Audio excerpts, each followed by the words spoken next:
Good morning students, you are most welcome in ABN JJN online math class। आज हम अपनी इस class में एक्सरसाइज 10.3 स्टार्ट करेंगे, जो आपके बुक के पेज नंबर 219 पे दिया हुआ है। और इसका वेरी फर्स्ट क्वेश्चन आपका है, find the area of the rectangles whose sides are। आपको यहाँ पे मैम आपने 10.2 नहीं करवाई। बेटा 10.2 मैंने आपको एरिया उस दिन समझाया था ना कि कैसे निकालना है स्क्वायर्स को काउंट करके। पूरे स्क्वायर को पूरे में काउंट करना है, हाफ हाफ स्क्वायर 2 है तो उसको हाफ हाफ को मिला के 1 स्क्वायर काउंट करना है। उसमें खाली स्क्वायर काउंट करके लिखने हैं, वो मैंने आपको उस क्लास में बता दिया था। अब 10.3 के फर्स्ट क्वेश्चन के 4 पार्ट्स हैं, ए बी सी डी। उसमें आपको रेक्टेंगल की लेंथ और ब्रेथ आपको दी हुई है और एरिया निकालना है।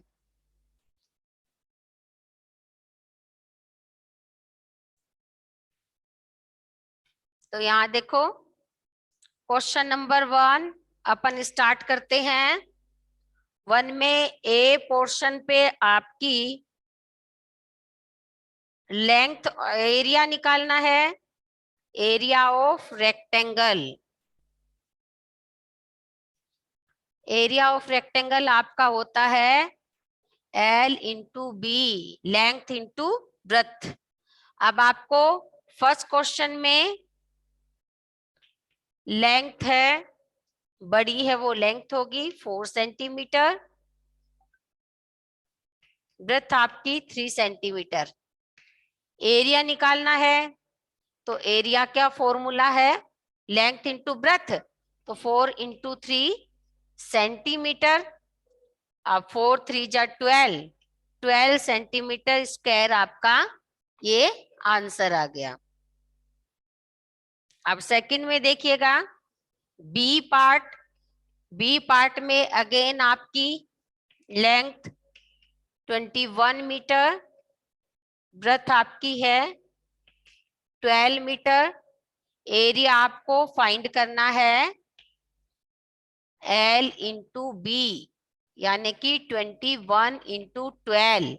और 21 को जब आप 12 से इंटू करेंगे, 2 1 जा 2, 2 2 जा 4, 1 1 जा 1 2, यानी कि 252 आपका आंसर आ गया। ये मीटर है तो मीटर स्क्वायर आएगा, क्योंकि यहाँ पे देखो 21 भी मीटर है और 12 भी मीटर है। तो इंटू जब हम करते हैं तो उसमें मीटर से मीटर भी आपका इंटू होता है, और जब मीटर को मीटर से इंटू करेंगे तो क्या आ जाएगा, मीटर स्क्वायर। ठीक है, इसलिए आपको आंसर में मीटर स्क्वायर लिखना है। अब इसका सी पार्ट देखो,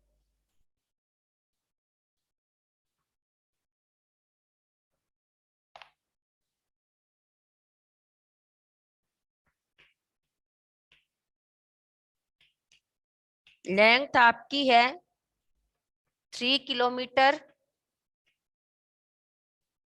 ब्रेथ आपकी है 2 किलोमीटर। एरिया आपको निकालना है L into B, 3 into 2 6 kilometre square आपका एरिया आ गया। किलोमीटर से किलोमीटर को इंटू किया तो किलोमीटर स्क्वायर आ गया। अब यहां पर आपको देखो, डी पोर्शन में लेंथ आपको 2 मीटर दिया हुआ है, ब्रेथ आपका है 70 सेंटीमीटर। अब यहां पर क्योंकि ये 70 मीटर दिया हुआ है, तो मैं इस 70 सेंटीमीटर को मीटर में कन्वर्ट करूंगी। और अपने को पता है कि 1 मीटर में 100 सेंटीमीटर होते हैं। ठीक है, तो यहां पर 1 सेंटीमीटर आपका आ गया 1/100 मीटर के इक्वल। और 70 सेंटीमीटर को जब मैं कन्वर्ट करूंगी तो 70/100।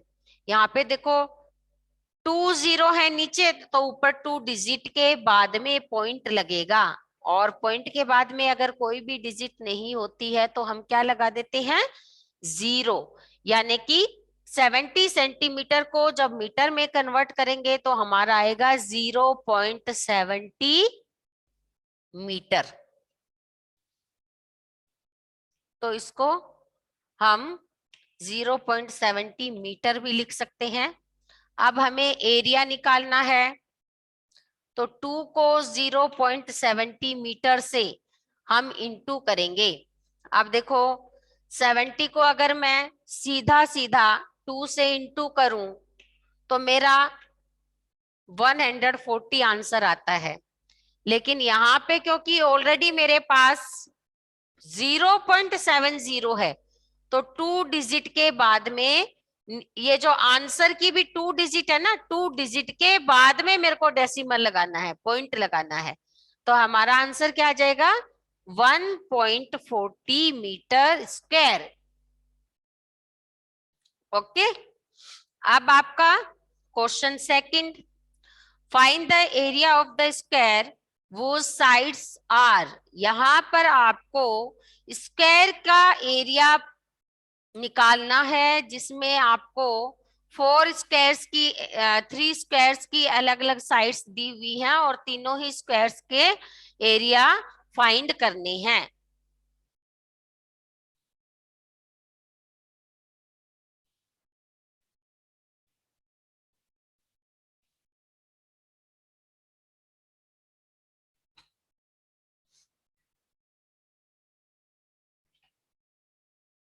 क्वेश्चन नंबर 2 अपन सोल्व करेंगे। इसका पार्ट ए में आपको साइड दी हुई है,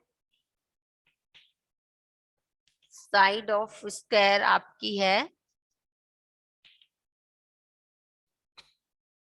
10 सेंटीमीटर। हमें एरिया निकालना है, तो एरिया ऑफ स्क्वायर आपका फॉर्मूला होता है साइड इंटू साइड। यानी कि जो वन साइड आपको दी हुई है उस साइड को उसी से इंटू कर देना, साइड इंटू साइड। साइड आपको दी हुई है, आपको पता है कि जो स्क्वायर होता है उसकी ऑल साइड क्या होती हैं, इक्वल। तो यहां पर साइड इंटू साइड मैंने इंटू किया, तो 10 से 10 को अगर मैं इंटू करूंगी तो मेरा आया 100 सेंटीमीटर स्क्वायर, या फिर 100 सेंटीमीटर में 1 मीटर भी होता है। तो दोनों ही हम लिख सकते हैं। ठीक है।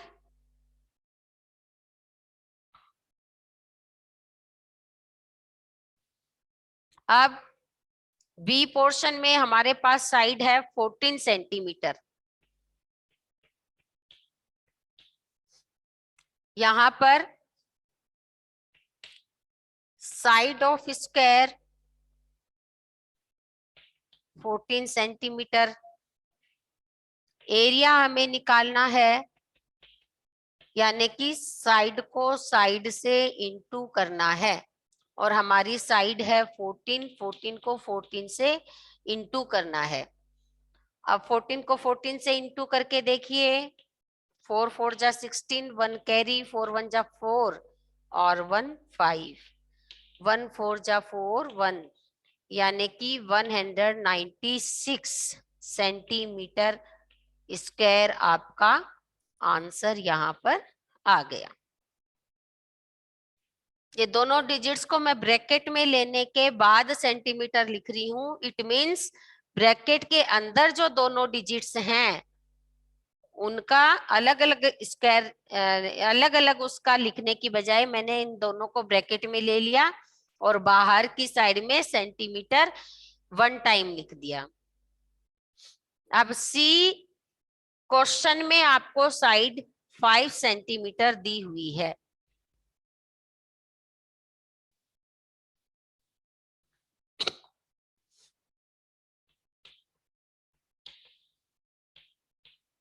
साइड ऑफ स्क्वायर आपकी है 5 मीटर। एरिया आपको फाइंड करना है।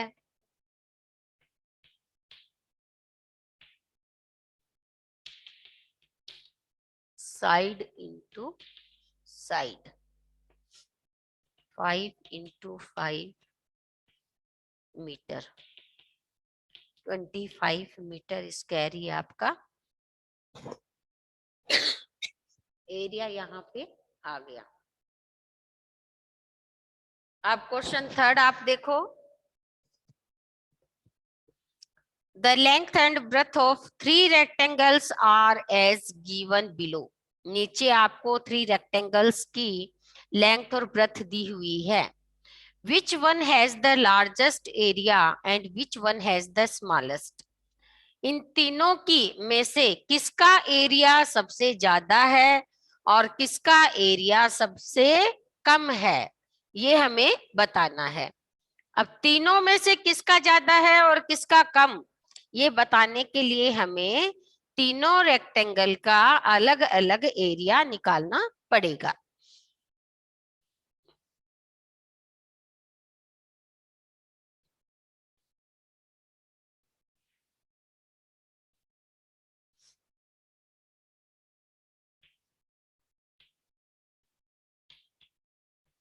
लेंथ ऑफ रेक्टेंगल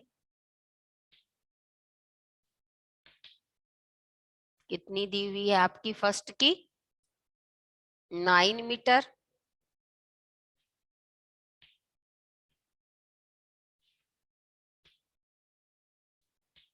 ब्रेथ आपकी दी हुई है 6 मीटर। हमें एरिया निकालना है। तो एरिया ऑफ रेक्टेंगल आपको पता है L इंटू बी, यहाँ पर 9 इंटू 6 मीटर, 9 6 जा 54 मीटर स्क्वायर हो गया। अब सेकंड वाले का लेंथ हमारे पास है 17 मीटर और ब्रेथ है 3 मीटर। एरिया निकालना है L इंटू बी, यहाँ पर 17 इंटू 3 ये मीटर, 51 मीटर स्क्वायर, ये आपका सेकंड एरिया निकला। अब सी वाले में हम लेंथ देखते हैं कितनी दी हुई है। सी वाले में आपकी लेंथ है 14 मीटर और ब्रेथ आपको दी हुई है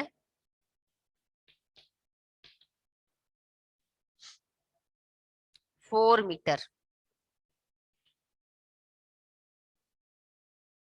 एरिया इसका अगेन वही फॉर्मूला आपने को यूज लेना है, लेंथ इंटू ब्रेथ।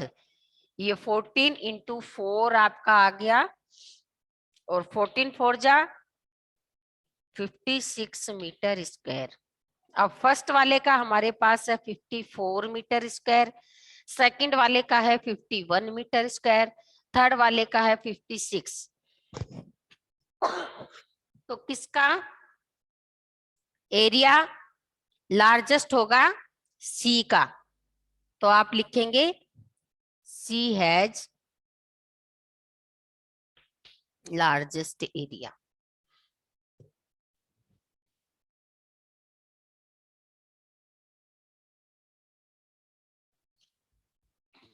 और यहाँ पर सबसे कम एरिया किसका है, बी का। बी हैज स्मॉलेस्ट एरिया, ये आपका क्वेश्चन। अब क्वेश्चन 4 देखिए। The area of a rectangle garden 50 metre long is 300 square metre, find the width of the garden. 50 metre length वाले एक रेक्टेंगुलर गार्डन का एरिया 300 स्क्वायर मीटर है, तो उस रेक्टेंगुलर गार्डन की विड्थ या ब्रेथ आपको फाइंड करनी है।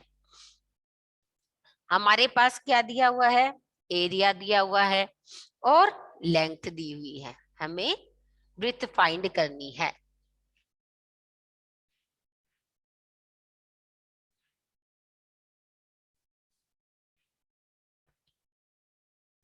एरिया आपको दिया हुआ है 300 स्क्वायर मीटर, लेंथ दी हुई है,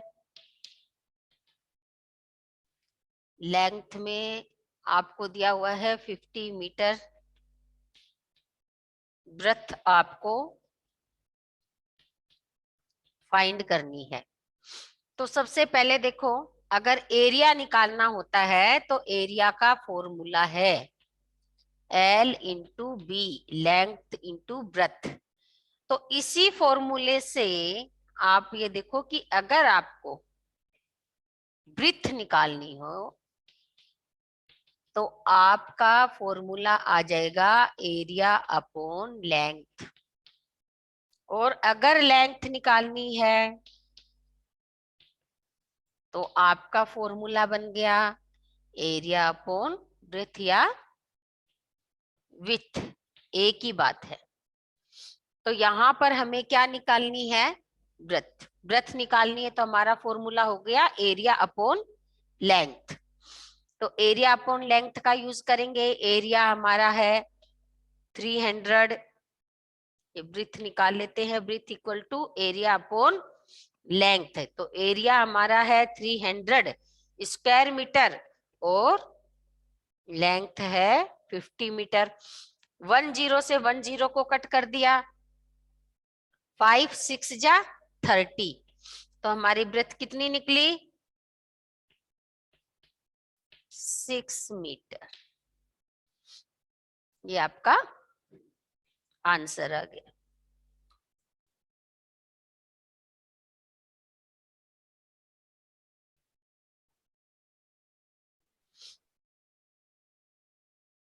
अब हमारा 5 का क्वेश्चन है इस एक्सरसाइज में, what is the cost of tiling a rectangular plot of land 500 meter long and 200 meter wide at the rate of rupees 8 per 100 square meter। एक रेक्टेंगुलर प्लॉट है जिसकी लैंड पे आपको 500 मीटर लंबी और 200 मीटर चौड़ी टाइलिंग लगानी है, इतने चौड़े एरिया पे, और अगर उस टाइल लगाने का जो चार्ज है वो पर 100 स्क्वायर मीटर आपका 8 रुपीज है, तो टोटल कितने रुपीज लगेंगे। तो देखो कितने एरिया में वो टाइल लगानी है, सबसे पहले हमें वो निकालना पड़ेगा। तो इसके लिए रेक्टेंगुलर प्लॉट का एरिया आप देखो कि एरिया कितना है जिसमें कि टाइल्स लगानी है।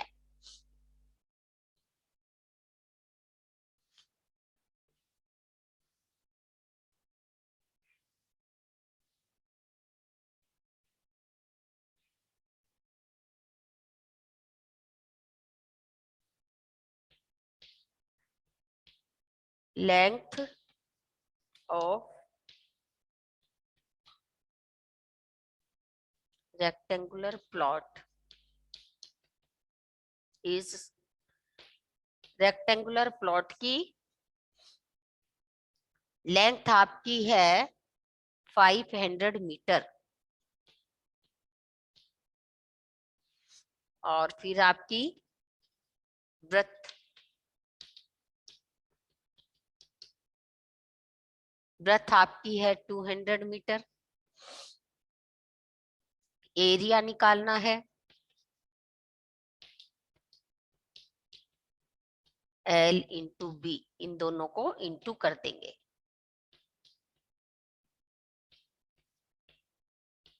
तो आपका एरिया निकला 1 lakh square metre, metre square. यहाँ पर 100 की कॉस्ट आपको दी हुई है,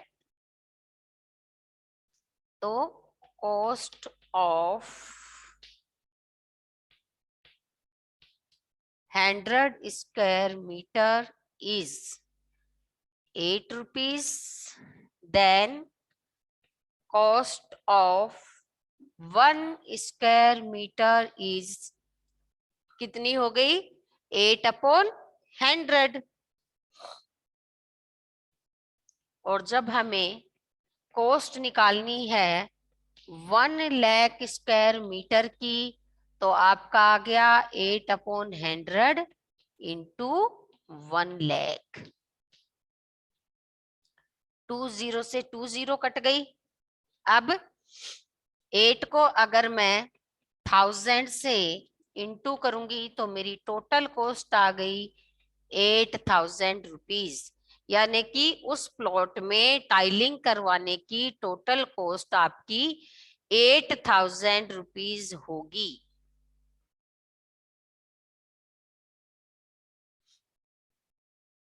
आज की क्लास में हम इतने ही क्वेश्चन सोल्व करेंगे। कल जब अपनी मैथ्स की क्लास होगी तो हम क्वेश्चन नंबर 6 से स्टार्ट करेंगे। Okay students, have a good day.